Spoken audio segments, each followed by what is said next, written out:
Hello guys, my name is Taryn Clark, and today I will be discussing alcohol usage in adolescents.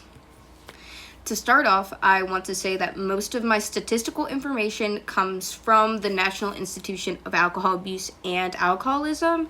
So as we go through this presentation, that will be where most of my research has come from, aside from graphs that are being shown that I will explain a little later on. Anyway, alcoholism in adolescents is at an all-time high right now, due to the social culture of it all growing.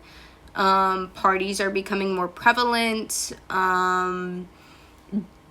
Just drinking in general is becoming a huge topic, especially amongst young people with the usage of peer pressure and other crazy outlooks that people may have.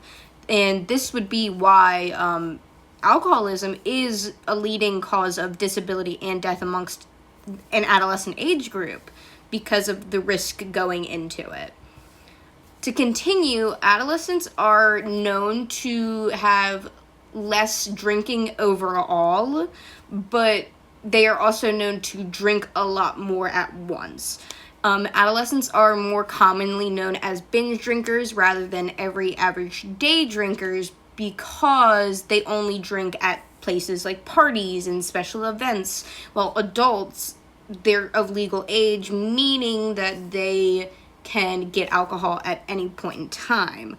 COVID, I really believe, is a huge fundamental standpoint and was something that really brought out alcoholism in the adolescent stage, due to the isolation and the fact that no one was used to this existence we were now having.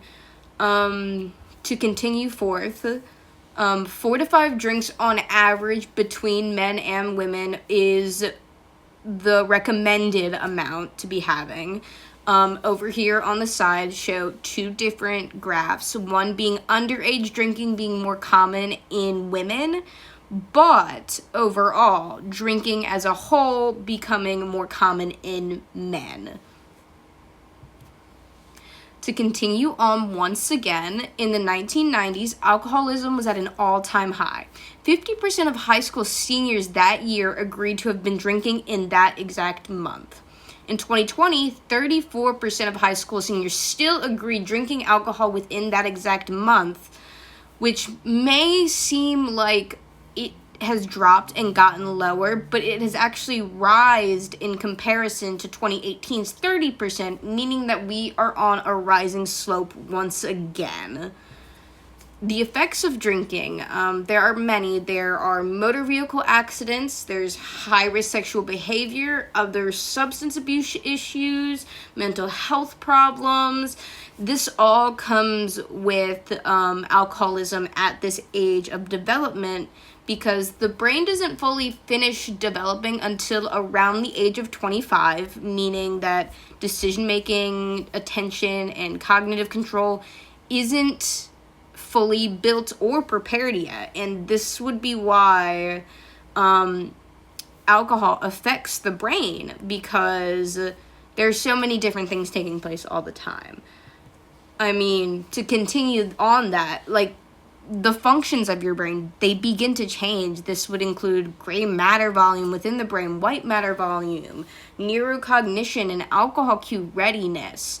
Now, these terms may be a little bigger than what most may think, but it's describing that not only is it mentally taking a difference and change in someone's brain, but physically it is as well. These things are physically happening to the brain, and this is what alcohol can do if given the chance at this stage of development.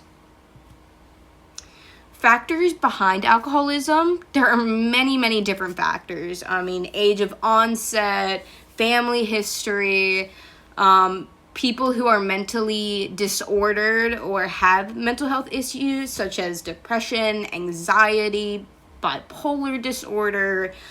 Trauma is very big and very much related to alcoholism. Sleeping habits is another big one.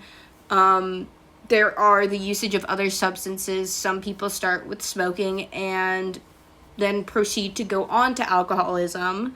But I think more specifically in the adolescent stage, peer pressure is something extremely common, and something that needs to be taken care of. And escapism, especially, those who have mental health disorders or even trauma are more likely to use alcoholism as a form of escapism due to their trauma and due to what has gone on in their life. And I think these are things that really bring together the factors behind why this happens and what can happen because of it.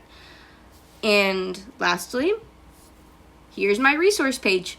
Thank you guys for listening. I hope you enjoyed it as much as I did. Bye.